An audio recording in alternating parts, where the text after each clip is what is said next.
नमस्कार, मैं हूं मोहित चौधरी और आप सभी का स्वागत है राजधानी लाइव में। रुक करते हैं खबरों का।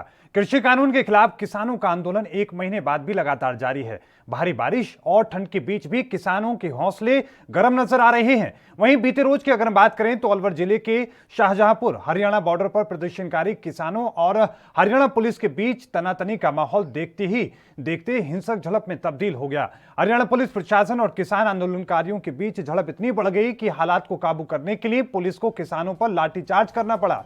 इतना ही नहीं, उन्हें रोकने के लिए हरियाणा पुलिस ने आंसू गैस के गोले भी छोड़े। तो वहीं रात भर जगह जगह पर किसानों के आंदोलन को खत्म करने के लिए पुलिस की कार्रवाई चलती रही।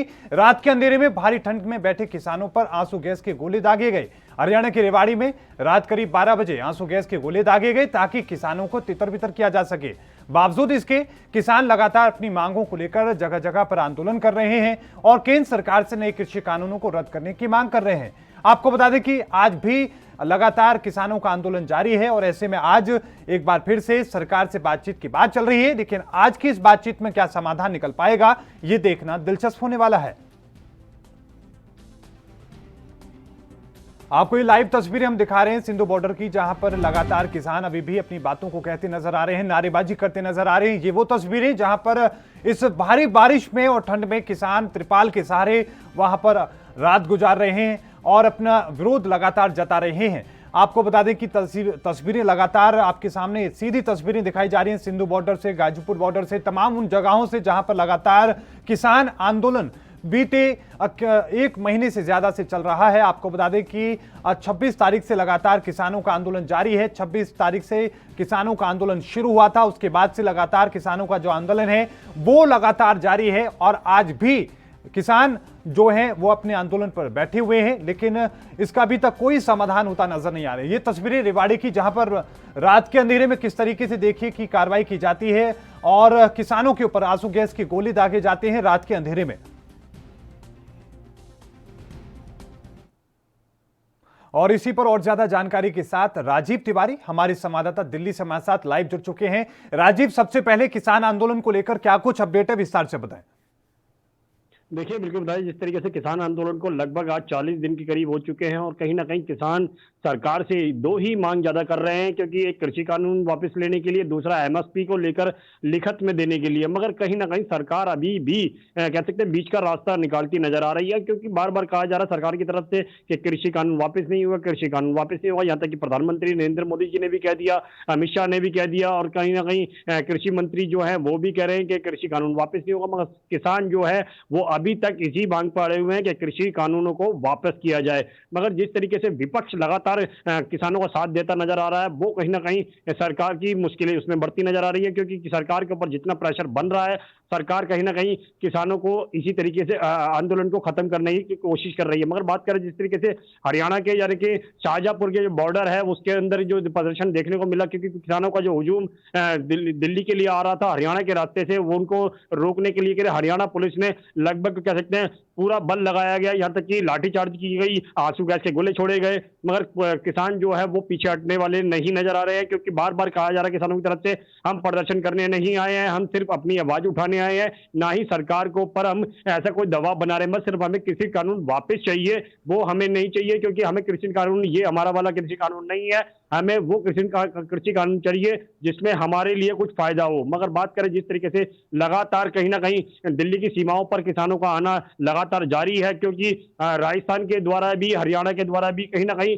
तमाम रास्तों के द्वारा दिल्ली के अंदर किसान जो है वो डेरा जमा के बैठे हुए हैं। लगभग एक महीने से ज्यादा का समय हो चुका है, बारिश हो या ठंड हो, मगर किसान जो है वो डटे हुए हैं और कहीं ना कहीं सरकार के ऊपर प्रेशर बढ़ाने की कोशिश की जा रही है। मगर देखना है, जो आज 4 जनवरी है और 4 जनवरी को एक बैठक की जानी थी, यानी कि 8वें दौर की बैठक की जानी थी। 7वें दौर की जो बैठक हुई थी उसके अंदर सरकार ने बेशक कुछ बातों को मान जरूर लिया किसानों की, और इसमें लिखित में देने के लिए वो भी तैयार हुए, क्योंकि बिजली बिल था वो भी कहीं ना कहीं उस पर कह सकते हैं किसानों की और सरकार की सहमति बनी।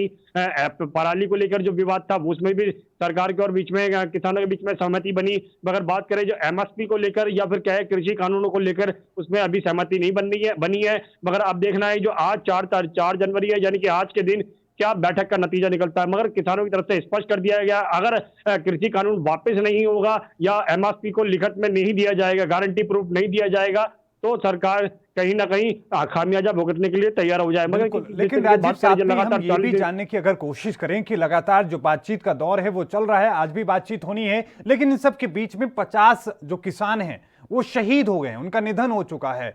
क्या इस बात को सरकार समझ पा रही है, इसकी गंभीरता को समझ पा रही है? देखिए, बिल्कुल बता दें, जिस तरीके से बात करी 50 जो लगभग किसानों की जो मौत हो चुकी है, वो कहीं न कहीं सरकार के ऊपर एक चिन्ह लगाती चली जा रही है, क्योंकि किसान की जो आवाज़ है, वो कहीं न कहीं सरकार सुनते हुए भी अनसुनाई करने की कोशिश कर रही है। क्योंकि सरकार की जो रणनीति है, किसानों को 2 डिवाइडों में बाँटा हुआ है। एक डिवाइड जो कहता है कि सरकार जो कृषि कानून लेके आई है, उसके हम समर्थन में हैं और वो अच्छा कानून है और उससे फ़ायदा होगा। मगर कहीं न कहीं जो नाराज़ किसान हैं, वो कहीं न कहीं काफ़ी बड़ी संख्या के अंदर है, क्योंकि सरकार के ऊपर प्रेशर बनता नजर आ रहा है। मगर जिस तरीके से लगभग 50 किसानों की शहादत हुई है इसके अंदर, या फिर कहें जो आत्महत्या की है किसानों ने, वो कहीं ना कहीं सीधा सीधा इशारा उनका जो कह सकते हैं सुसाइड नोट में भी लिखा हुआ मिला है हमें कि सरकार इस तरीके की जो अड़ियल रवैया अपना रही है, ये किसानों के लिए काफी बड़ा नुकसानदेह है। मगर लगातार कहीं जो गाजीपुर के अंदर किसान ने सुसाइड किया था, उसके अंदर भी यही लिखा हुआ था कि सरकार मेरी मौत का जिम्मेवार है। मगर कहीं ना कहीं सरकार के ऊपर जिस तरीके के चिन्ह लगते चले जा रहे हैं, सरकार को सोचना चाहिए था कि किसानों की जो आवाज है वो कहीं ना कहीं माने और किसानों को जो प्रदर्शन है उसको खत्म करने की कोशिश करे। मगर लगातार किसान जो है वो इसी बात पड़े हुए हैं और सरकार पीछे हटना नहीं चाह रही है, क्योंकि सरकार को पता है अगर वो कृषि कानून वापस ले लेती है तो कहीं ना कहीं जो कह सकते हैं जो पूंजीपतियों का जो सहयोग है, या फिर जिनके लिए बिल्कुल, ये वहां इतने से बड़े कहीं ना बड़े कहीं झटका लग प्लांट सकता लगाए है जा रहे हैं, बीजेपी वो को, कहीं ना कहीं वही नुकसान हो वजह सकता कहीं ना है कहीं उनसे। निकल कर जी। सामने आ रही है। लेकिन एक बात और ये हम जानने की कोशिश करें कि हरियाणा और पंजाब से हर रोज हजारों लाखों की संख्या में लोगों का आना जाना होता था। दिल्ली से भी लोग आया जाया करते थे, फसलें जाया करती थी, सब्जियां जाया करती थी, दूध जाता था, इस तरह की तमाम चीजें थी।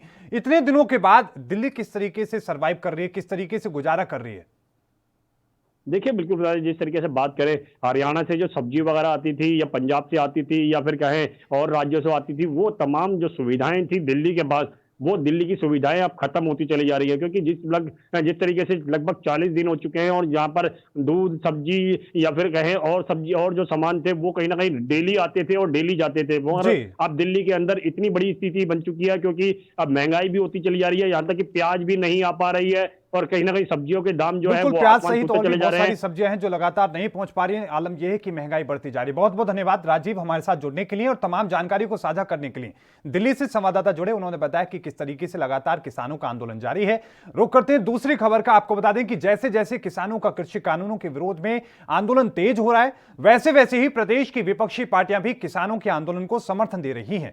जहां कांग्रेस के हरियाणा में एकमात्र राज्यसभा सांसद दीपेंद्र सिंह हुड्डा बीती रोज अलग अलग टोल प्लाजा पर आंदोलन कर रहे किसानों के बीच पहुंचकर उन्हें समर्थन करने के लिए पहुंचे और आंदोलन के दौरान शहीद हुए किसानों को इस दौरान उन्होंने श्रद्धांजलि भी दी। इस मौके पर दीपेंद्र हुड्डा ने कहा कि सरकार किसानों आंदोलन की गंभीरता को समझे और तुरंत संसद और विधानसभा का विशेष सत्र बुलाए। इधर कांग्रेस के राष्ट्रीय मीडिया प्रभारी रणदीप सुरजेवाला खटखड़ टोल प्लाजा पर पहुंचे और वहां पर किसानों को समर्थन दिया। इस मौके पर उन्होंने कहा कि ये लड़ाई अब देश बनाम बीजेपी है। उन्होंने ये भी कहा कि ना कांग्रेस बनाम बीजेपी, ना किसान मजदूर बनाम बीजेपी, बल्कि अब देश बनाम बीजेपी लड़ाई हो चुकी है। इधर कांग्रेस के प्रदेश अध्यक्ष कुमारी सैलजा भी किसानों के बीच पहुंची और किसानों को संबोधित करते हुए कहा कि बीजेपी सरकार ने ऐसा काम किया है जो इतिहास में काले अक्षरों में लिखा जाएगा। बीजेपी सरकार ने जो तीनों काले कानून बनाए हैं, ये काले पन्ने में दर्ज किए होंगे और 50 से ज्यादा किसान इस आंदोलन में अपनी जान गंवा चुके हैं, लेकिन सरकार के कानों पर जूं तक नहीं रेंग रही है। वहीं इंडियन नेशनल लोकदल के प्रधान महासचिव अभय सिंह चौटाला आज 500 ट्रैक्टर और ट्रॉली लेकर किसानों के समर्थन और उनकी हौसला अफजाई को लेकर दिल्ली बॉर्डर पर पहुंचने वाले हैं।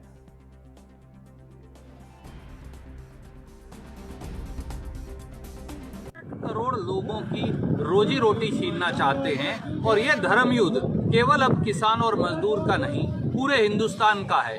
क्योंकि जिस दिन किसान का चावल, किसान का धान, किसान का अनाज, किसान की कणक पौने पौने दामों पर मुट्ठी भर पूंजीपति खरीद लेंगे, तो ना राशन की दुकान पर 84 करोड़ लोगों को 2 रुपये किलो का अनाज मिलेगा और ना ही आम आदमी को आटा या दूसरी फसलें या दाल इत्यादि मिलेंगी।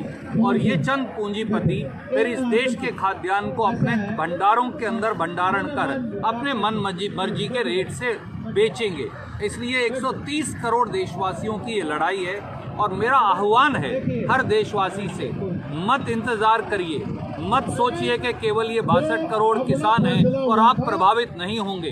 हर आदमी प्रभावित होगा, क्योंकि किसान जो रोटी उगाता है, मुझे तो 19 रुपया 25 पैसे रेट मिलता है गेहूं का प्रति किलो, और आप 30 रुपया और इस खबर पर और ज्यादा जानकारी के साथ अभिषेक तक्षक हमारे संवाददाता हमारे साथ चंडीगढ़ से जुड़ चुके हैं। अभिषेक, सबसे पहले ये जानने की हम कोशिश करेंगे, लगातार किसानों का आंदोलन जारी है और लगातार बढ़ता ही जा रहा है, विपक्षी दल लगातार अपना समर्थन भी दे रहे हैं, क्या कुछ अपडेट इसको लेकर है? जी बिल्कुल, देखिए जैसे जैसे ये किसान आंदोलन बड़ा होता जा रहा है या लंबा होता जा रहा है, उसी तरह जो विपक्षी पार्टियां हैं उनका समर्थन किसान आंदोलन को लगातार मिल रहा है। चाहे कांग्रेस की बात करें, चाहे इंडियन नेशनल लोकदल की बात करें, कांग्रेस के तमाम जो बड़े नेता हैं, जो राज्यसभा सांसद है दीपेंद्र हुड्डा, वो कल अलग अलग टोल टैक्स जहां पर धरने प्रदर्शन जारी है वहां पर वो किसानों को संबोधित करके आए, उनको समर्थन दे के आए, और उन्होंने एक राज्यसभा, लोकसभा और विधानसभा का विशेष सत्र की भी मांग करी कि सरकार को लोकसभा और विधानसभा का विशेष सत्र लाना चाहिए और इस पर फैसला वापस लेना चाहिए। इसी तरह जो कांग्रेस के राष्ट्रीय महासचिव और मीडिया प्रभारी हैं रणदीप सिंह सुरजेवाला, वो भी किसानों के समर्थन में, किसान आंदोलन को देखते हुए किसानों को समर्थन करने उनके धरना स्थल पर पहुंचे, और उन्होंने कहा कि 50 से भी ज्यादा जो किसान अभी तक अपनी जान गंवा चुके हैं, सरकार को अपनी जिद को छोड़ देना चाहिए और इन जो ये काले कानून हैं इनको रद्द कर देना चाहिए। वहीं जो हरियाणा की जो कांग्रेस की अध्यक्षा हैं, प्रदेश अध्यक्षा हैं कुमारी शैलजा, उन्होंने भी ये कहा कि 50 से ज्यादा जो किसान हैं वो अपनी जान गंवा चुके हैं, और ये जो इतिहास के काले पन्नों में काले अक्षरों से लिखा जाएगा, इसको याद रखा जाएगा कि किसानों ने कितनी पीड़ा सहन करी। और उन्होंने अपना दोहराया एक बार फिर कि ये जो काले कानून हैं इनको सरकार को अपनी जिद छोड़ते हुए वापस लेना चाहिए। तो इन्हीं का, जैसे कांग्रेस के तमाम नेता, बड़े नेता पहुंच रहे हैं, उसी तरह जो इंडियन नेशनल लोकदल के राष्ट्रीय महासचिव हैं और जो इकलौते विधायक हैं, उन्होंने भी ये आज ऐलान कर 2-4 दिन पहले ऐलान किया था कि 4 जनवरी को वो 500 ट्रैक्टर और ट्रॉलियां लेकर दिल्ली बॉर्डर पर जाएंगे और किसानों के समर्थन करेंगे। जी, अगर हम चौटाला की खास तौर पे हम बातचीत करें कि लगातार कोशिश वो भी कर रहे हैं कि किसानों के साथ खड़े हों और उनकी बातों को सरकार तक पहुंचाने की कोशिश की जाए। आज 500 की संख्या में जब ट्रैक्टर और ट्रॉली निकलेंगे, क्या लग रहा है कि किस तरह का माहौल होगा और क्या एक सियासीकरण हो सकता है इस आंदोलन का, इस तरह की स्थितियों को देखकर? जी देखिए, उन्होंने अभय सिंह चौटाला की बात करें, जो इंडियन नेशनल लोकदल ने पहले भी ऐलान किया था कि वो किसानों के साथ खड़े। जिस तरह ये आंदोलन शुरू हुआ था, उन्होंने शुरू से ही ये ऐलान कर दिया था कि वो किसानों के साथ खड़े हैं, और इससे पहले भी वो 2-3 बार जाकर बॉर्डर पर और जगह जगह जहां किसानों के धरने चल रहे हैं वहां पर जाकर उन्होंने समर्थन देने की बात करी थी। और इसी समर्थन को देखते हुए उन्होंने जो अभी हाल ही में नगर निगम जो चुनाव हुए थे उसमें भी पार्टी ने कहा कि किसानों को समर्थन करते हुए हम जो है ये चुनाव नहीं लड़ेंगे, क्योंकि हम किसानों को समर्थन करते हैं और इन चुनावों का हम बहिष्कार करते हैं। वहीं जो दीपेंद्र हुड्डा जो है, उन्होंने उनका जो जन्मदिन है वो भी ना मनाने का फैसला लिया। उन्होंने कहा कि जिस तरह की किसान पीड़ा झेल रहे हैं या जिस तरह की स्थिति है उसमें किसी भी तरह का जो वो खुशी है वो नहीं मनाएंगे और अपने जन्मदिन को भी वो किसी भी तरह सेलिब्रेट नहीं करेंगे। और रही बात आपने जो कहा कि 500 ट्रैक्टर ट्रॉलियों का जब हुजूम निकलेगा तो स्वाभाविक है कि जो सरकार है कहीं ना कहीं उस पर दबाव जरूर पड़ेगा। जी गौरव, बिल्कुल, बहुत बहुत धन्यवाद अभिषेक तक्षक हमारे साथ जुड़ने के लिए, तमाम जानकारी को साझा करने के लिए। चंडीगढ़ से संवाददाता अभिषेक जुड़े, उन्होंने बताया कि किस तरीके से लगातार जो विपक्षी दल हैं वो अपना समर्थन किसान आंदोलन को दे रहे हैं। रुख करते हैं और भी खबरों का। देश में कोरोना वैक्सीन का ड्राई रन अलग अलग जगहों पर चल रहा है, तो वहीं मुंबई में भी लोगों को कोरोना वैक्सीन देने की शुरुआत हो सकती है। कोरोना से सबसे ज्यादा प्रभावित मुंबई में बीएमसी ने वैक्सीनेशन की तैयारी युद्ध स्तर पर शुरू कर दी है। वैक्सीनेशन के लिए बीएमसी मुंबई के हर वार्ड में 2-2 सेंटर बनाए जाने की बात कह रही है, जहां लोगों को कोरोना का टीका लगाया जाएगा। बीएमसी के अतिरिक्त आयुक्त सुरेश काका ने बताया कि वैक्सीनेशन की शुरुआत 8 केंद्रों से होगी, लेकिन मुंबई की संख्या और रहवासी परिसर की दूरी को देखते हुए कुल 50 वैक्सीनेशन सेंटर बनाने की योजना चल रही है। इसके तहत हर हर एक वार्ड में 2-2 वैक्सीनेशन सेंटर होंगे। इसका मकसद टीकाकरण के बाद मरीज को ज्यादा दूर तक सफर ना करना पड़े। उन्होंने कहा कि बीएमसी 12 घंटे के अंदर टीकाकरण के लिए तैयार हो जाएगी। काकानी ने मीडिया से बातचीत करते हुए कहा कि हमें वैक्सीन और आदेश का इंतजार है और हम सभी तैयारियां हमारी पूरी हो चुकी हैं। पहले चरण में किसे वैक्सीन देना है उनकी भी पहचान कर ली गई है। सबसे पहले 8 वैक्सीन सेंटर का दौरा करके तैयारियों का जायजा लिया गया है, जिसमें KM hospital, Sion hospital, Nair hospital, doctor Aryan Kapoor hospital और Bhabha hospital, BN Desai hospital, Ghatkopar स्थित राजाबाड़ी और कांदिवली के अंबेडकर अस्पताल शामिल है। इन्हीं अस्पतालों में वैक्सीनेशन सेंटर बनाए जाने हैं।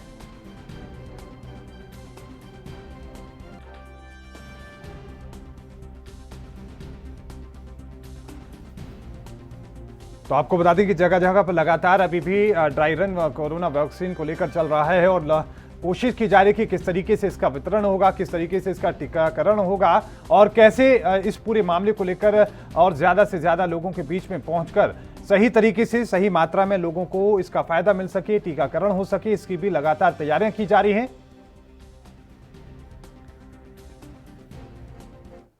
और इस खबर पर और ज्यादा जानकारी के साथ मुरारी हमारे साथ जुड़ चुके हैं। मुरारी सिंह हमारे संवाददाता मुंबई से। अब मुरारी, सबसे पहले जानने की हम कोशिश करेंगे कि कोरोना को लेकर क्या अपडेट है, किस तरह की तैयारियां वैक्सीनेशन को लेकर चल रही हैं।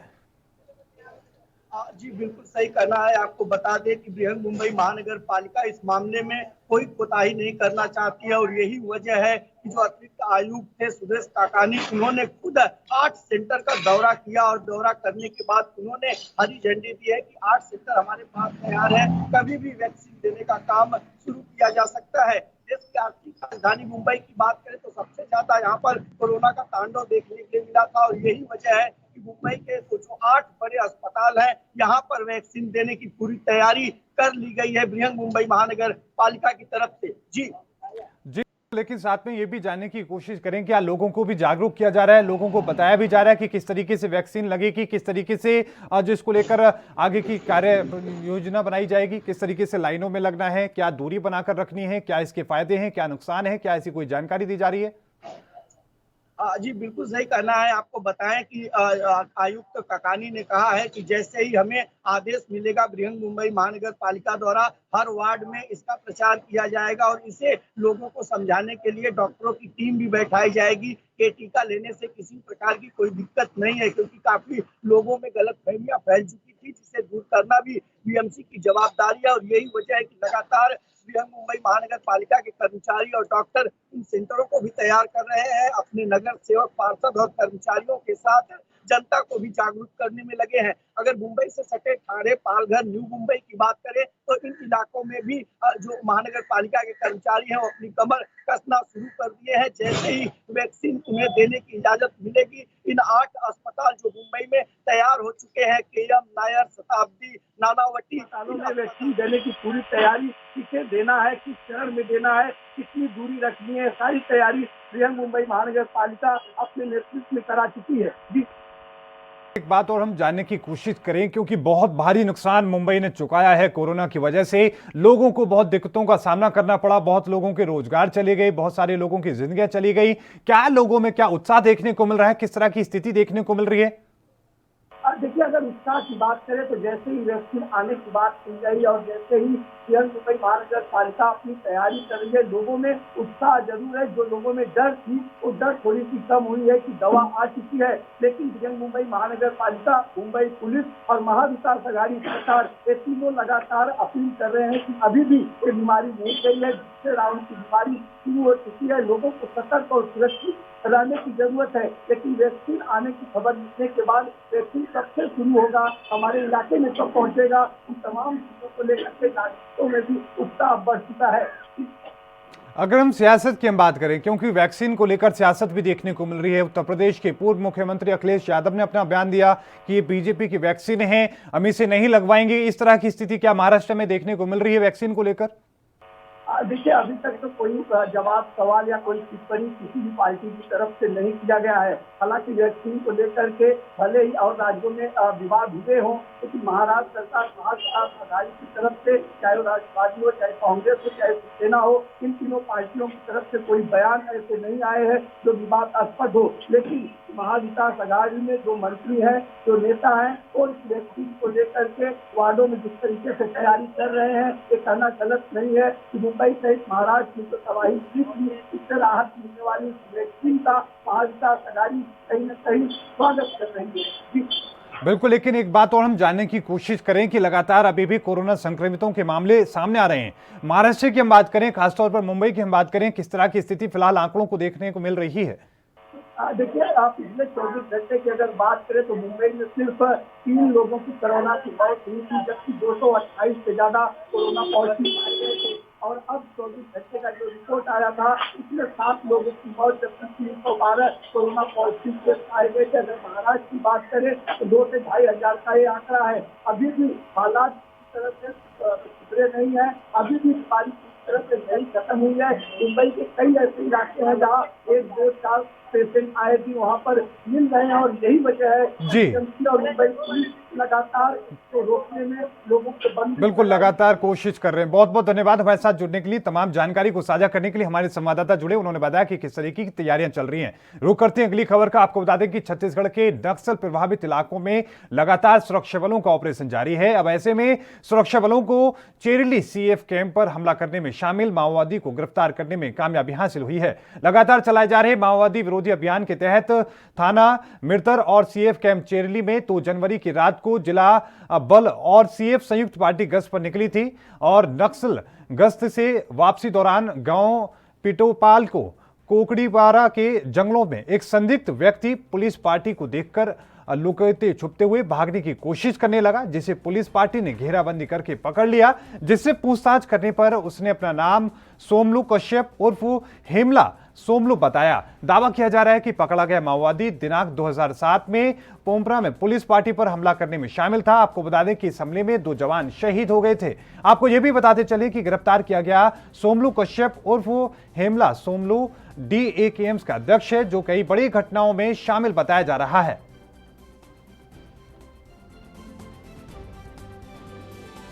आपको बता दें कि लगातार छत्तीसगढ़ के अलग अलग इलाकों में नक्सल की जुड़ी हुई घटनाएं देखने को मिल रही हैं। आज भी नक्सल प्रभावित इलाकों में नक्सली लगातार लोगों को निशाना बनाते हैं, सुरक्षा बलों को निशाना बनाते हैं। इसी के साथ पुलिस लगातार इस पूरे मामले को लेकर कदम उठाती हुई नजर आ रही है। पुलिस लगातार इसको लेकर और वहां पर गश्त करती है, और इसके बाद इस तरह के जो लोग हैं उनसे बातचीत करती है और उन्हें गिरफ्तार करती है जो इस तरह की गतिविधियों में शामिल होते हैं।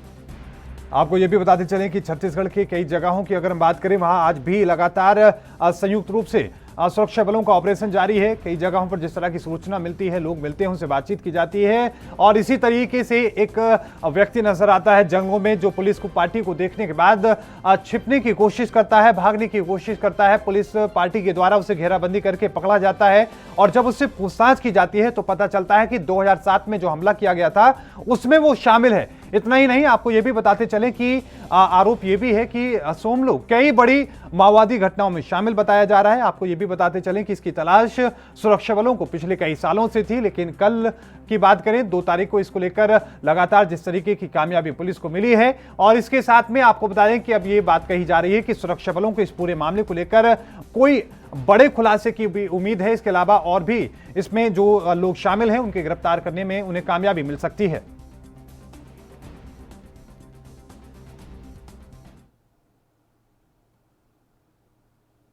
और इसी पर हमारे साथ और ज्यादा जानकारी के साथ एसडी राज हमारे संवाददाता हमारे साथ जुड़ चुके हैं। एसडी राज, बड़ी कामयाबी सुरक्षा बलों को मिली है, विस्तार से जानकारी प्रदान करें।